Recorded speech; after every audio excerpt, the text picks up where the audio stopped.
El siguiente programa es financiado por la Autoridad Nacional de Televisión, con recursos del Fondo para el Desarrollo de la Televisión.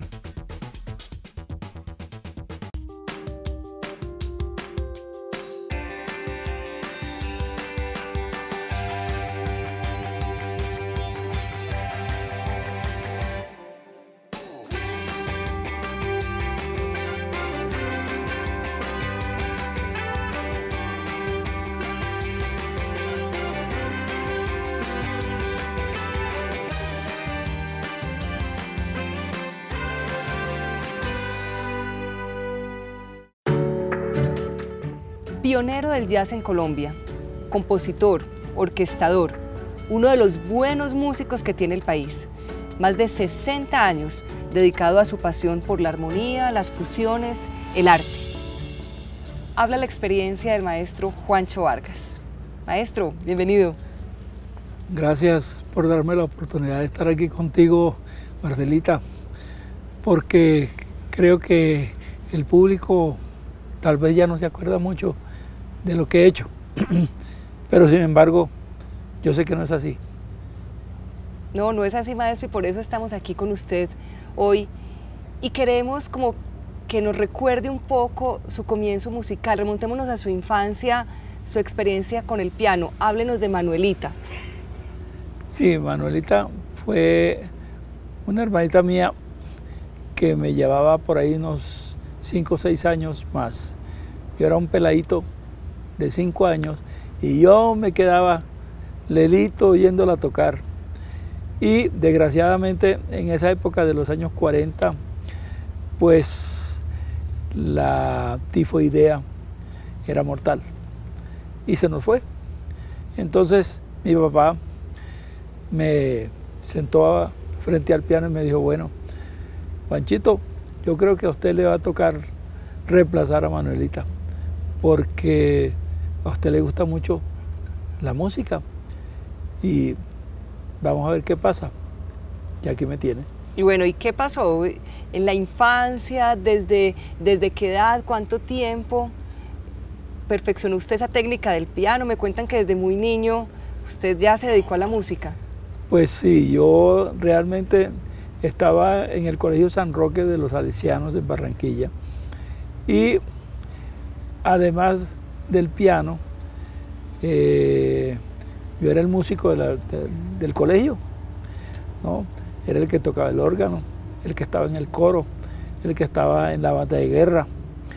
Y la música para mí era como lo más importante, aparte de los estudios normales de la escuela, ¿no?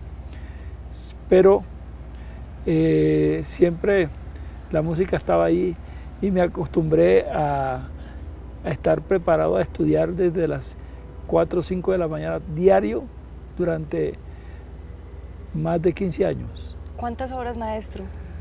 Normalmente mi papá hizo el esfuerzo de conseguirse el trabajo en el Centro Artístico de Barranquilla, porque aunque teníamos un piano en la casa, pero vivíamos en un barrio donde realmente pensábamos que de pronto íbamos a estorbarle al público, a la gente, a los vecinos. A los vecinos. ¿No? Entonces, él me llevaba de noche al centro artístico y me acomodaba en un salón y yo dormía desde más o menos las 9 de la noche hasta las 2, 3 de la mañana, y a las 2 o 3 de la mañana me levantaba a estudiar el piano, porque allí en el centro artístico había un piano de concierto y a esa hora eso estaba vacío, no había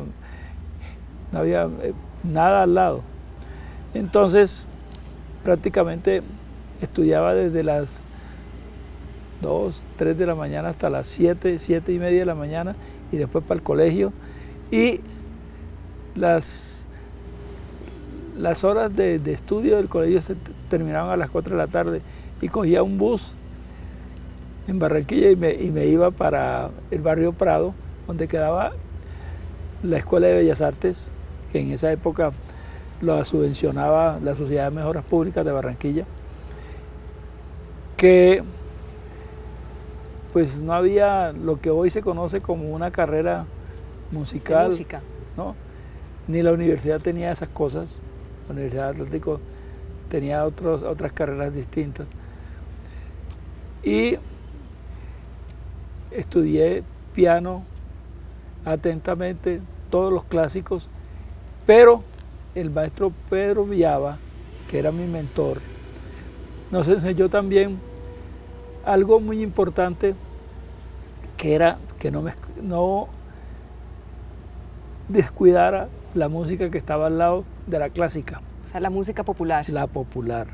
Y entre muchas cosas estaba actuando con las orquestas que estaban, las mejores orquestas que eran inclusive formadas por el maestro Villava, fueron alumnos de él.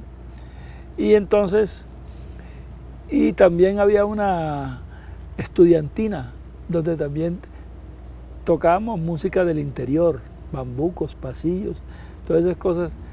Y todo, yo nunca pensé que eso iba a servir para algo. Y apareció en Barranquilla Daniel Santos, que era la figura importante de la Sonora Matancera de esa época, del año 52, en Radio Progreso de la emisora cubana. Y también necesitaban un pianista que tocara popular y tocara la música de la Sonora Matancera, pero que leyera música. Esa era la condición que puso Daniel Santos. Entonces fueron al conservatorio y hablaron con el maestro Pedro Villava. Y el maestro Pedro Villava dijo, yo creo que el único alumno que puede hacer eso es Juanchito. Y me monté en el caballo y acompañé a Daniel Santos en una gira relámpago, que fue la primera que él hizo a Colombia, Cartagena, Barranquilla y Santa Marta. Bueno, pasó el tiempo y yo ya terminé mi música en el 52, aunque seguí aplicando la música para muchas cosas. Y luego terminé mi bachillerato en el 54 y ya en el 55 me fui para Bogotá. Esperemos ahí, porque al regreso, en unos minutos, vamos a hablar, maestro, de para qué se fue a Bogotá, qué pasó en Bogotá, con quién se encontró en Bogotá y cómo después usted fue a Medellín y en Medellín desarrolló muchos aspectos de su vida musical. Espéreme un momentico, nosotros ya regresamos. La comparsita. La comparsita en cumbia. ¿Y cómo así? ¿Y eso sí se puede? Yo, claro, eso se puede. Eso, en música todo se puede.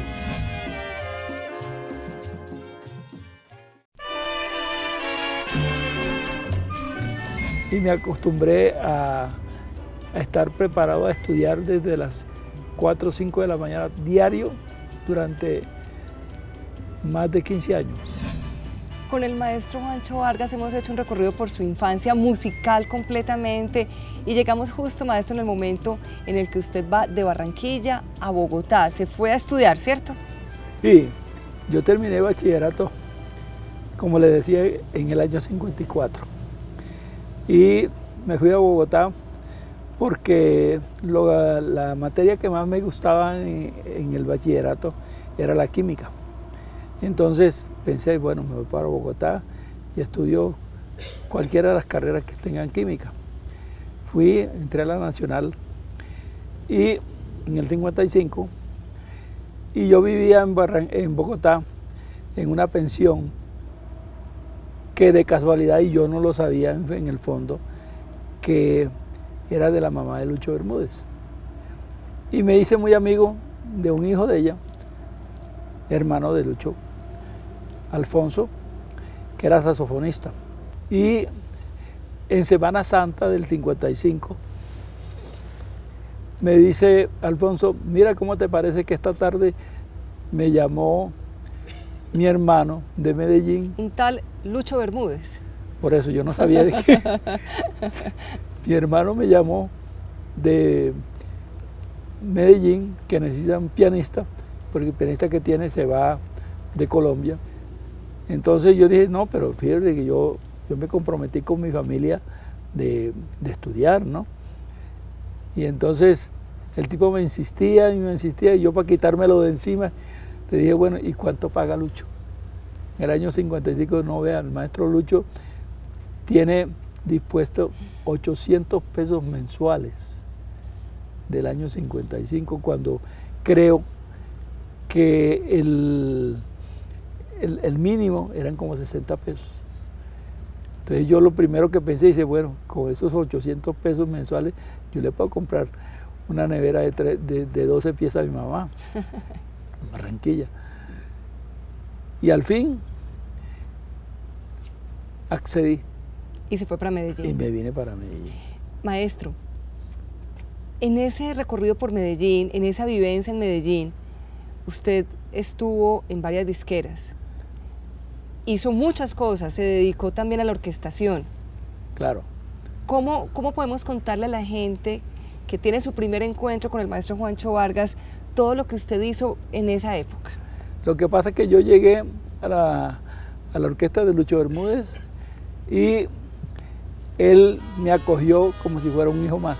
Y apareció de pronto en Medellín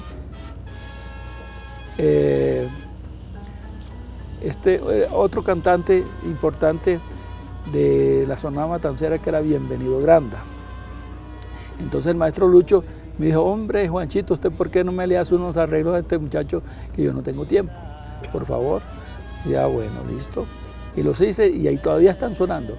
Inclusive hay un bolero que se llama Miénteme, que lo ponen mucho en la radio todavía, cantado por Bienvenido, y una sonora que armamos con los mejores músicos que había en esa época, porque no digamos mentiras, el maestro Lucho era muy exclusivo en escoger la gente, siempre tenía los mejores músicos a la mano. Podemos hablar que esa fue una época histórica para la música en Medellín, porque aquí llegaron casi todos. Hablamos del maestro Edmundo Arias, del maestro Luis Uribe Bueno. ¿Qué características tenían los músicos de esa época, incluyéndolo a usted?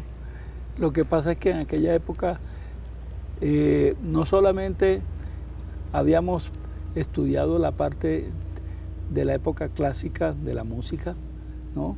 Todo lo que es Beethoven, Mozart, Haydn, Bach, pero aparte de eso siempre estábamos metidos en la parte popular, y entonces pues con la técnica del clásico la asumíamos para tocar la música popular, y nos fue muy bien porque estábamos preparados y a su vez hacíamos todo lo posible para que las cosas sonaran bien, poníamos mucho interés.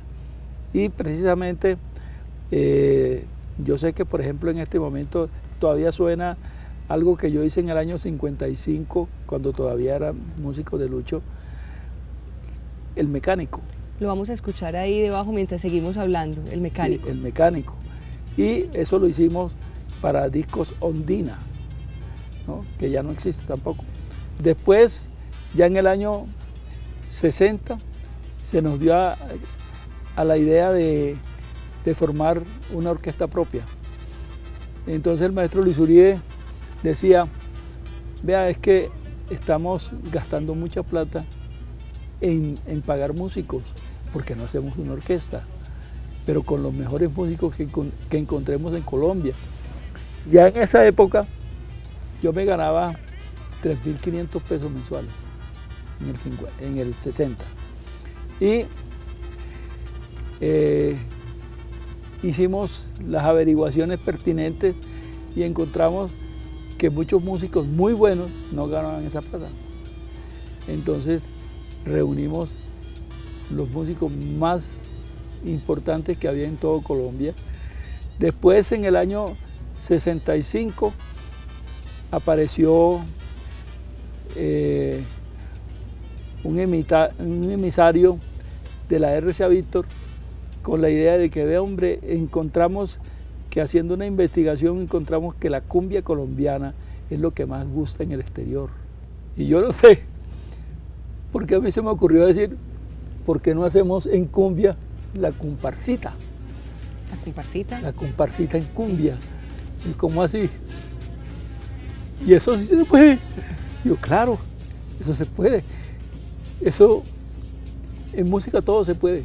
Y justamente de ahí nació el proyecto Las Cumbias Espaciales, en el cual se hicieron temas internacionales como La Compartita, como Cielito Lindo, como Brasil.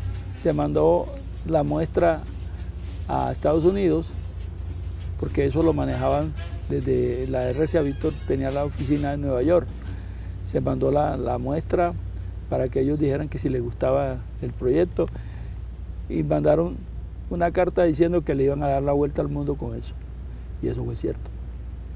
Tanto que aquí había un almacén que se llamaba Sósimos, y un día X me encontré con el gerente, el señor Vargas, justamente, que no es familia mía, pero entonces me dice, ve, ¿cómo te parece que yo estaba en Italia y de pronto en el comedor me dijeron, vea, ¿usted de dónde es? Y yo, de Colombia. Y bueno, pusieron una banderita, me ¿quiere oír música de Colombia? Y yo, sí.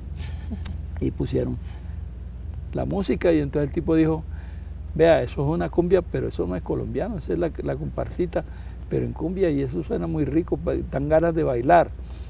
¿Puedo ver la carátula? Le mostraron la carátula, y el tipo me dijo, no, yo soy amigo de ese tipo. Eso fue emocionante, tanto que de ahí salieron ya muchas cosas. Maestro, usted ya nos hizo un recorrido por toda su trayectoria musical y dijo una frase, que en la música todo se puede, y todo se puede también en su vida, porque en unos minutos usted nos va a contar, espero que nos cuente con lujo de detalles, por qué a los 75 años se pensó en volver a estudiar y graduarse. Eso lo vamos a ver en unos minutos, porque habla la experiencia con el maestro Juancho Vargas. Hice los 5 semestres y terminé dando clases. ¿Y se graduó de qué? Licenciatura. ¿En qué año fue eso? En el 2012. ¿Cuántos años tenía? 78 años.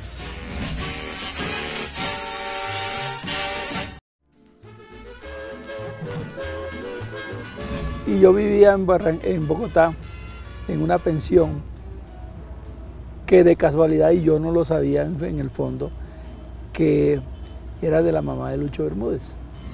De la música clásica de la infancia, luego a la música popular, y vamos ahora hacia el jazz. ¿Por qué el jazz?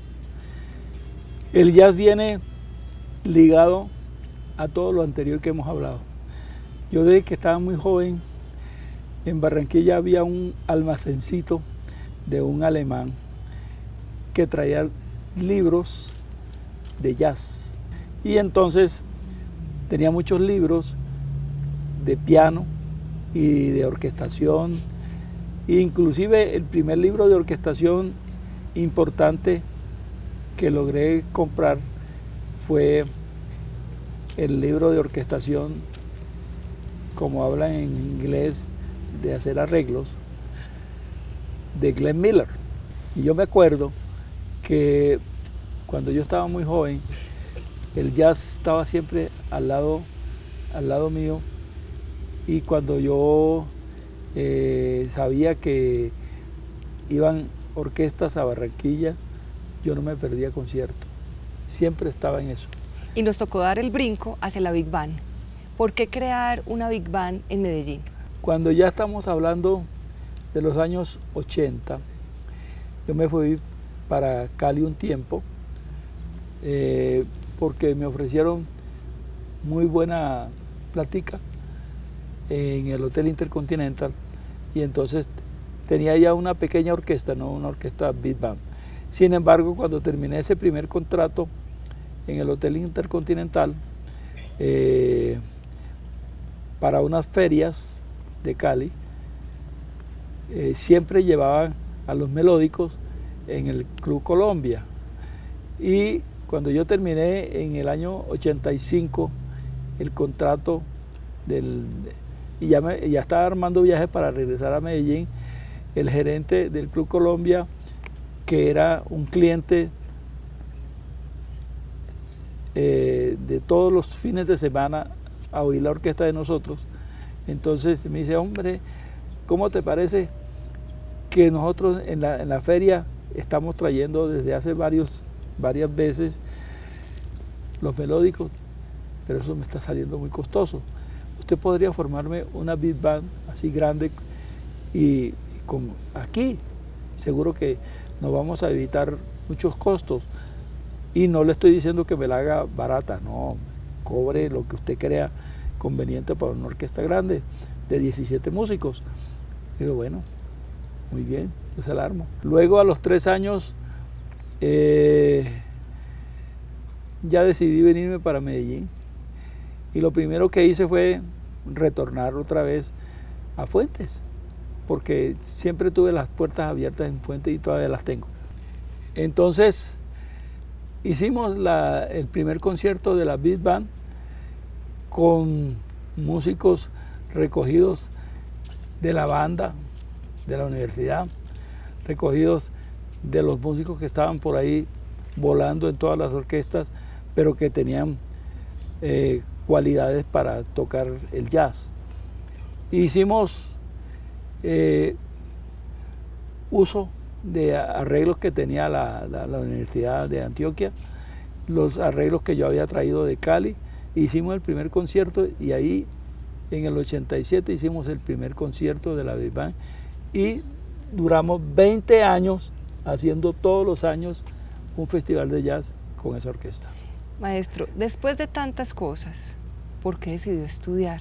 Ya a los 75 años, cuando ya había recogido usted todos los triunfos, donde seguía triunfando con todas sus interpretaciones, con todas sus orquestaciones, ¿por qué el estudio? En el 2010 me enteré de que había un nuevo programa en la universidad que se llamaba Colombia Creativa, que uno podía profesionalizarse con 5 semestres demostrando que había estudiado. Y lo hice. Y es más, hice los 5 semestres y terminé dando clases. ¿Y se graduó de qué? Licenciatura. ¿En qué año fue eso? En el 2012. ¿Cuántos años tenía? No, haga la cuenta, yo nací en 1934, tenía 78 años. ¿Cuál es la mayor satisfacción de su vida, maestro? Los hijos que tengo.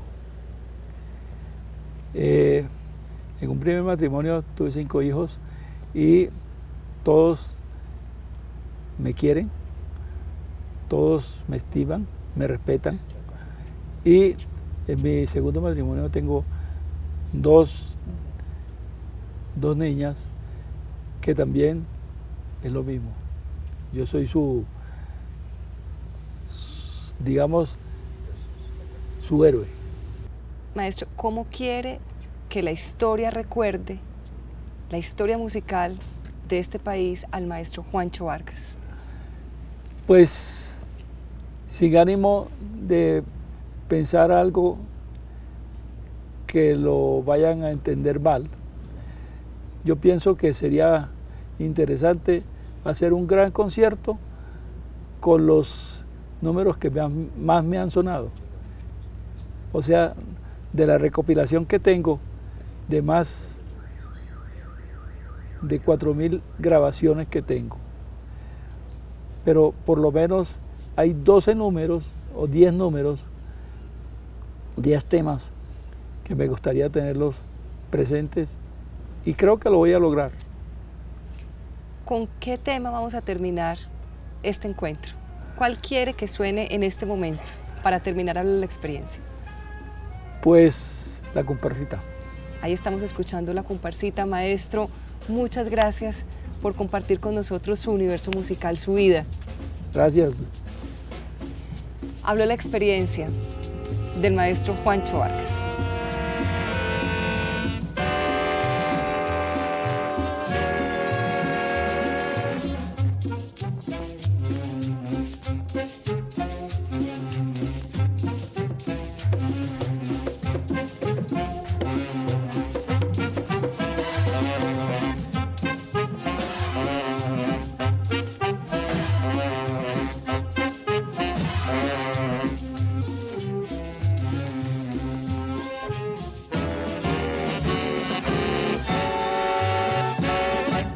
El anterior programa fue financiado por la Autoridad Nacional de Televisión, con recursos del Fondo para el Desarrollo de la Televisión.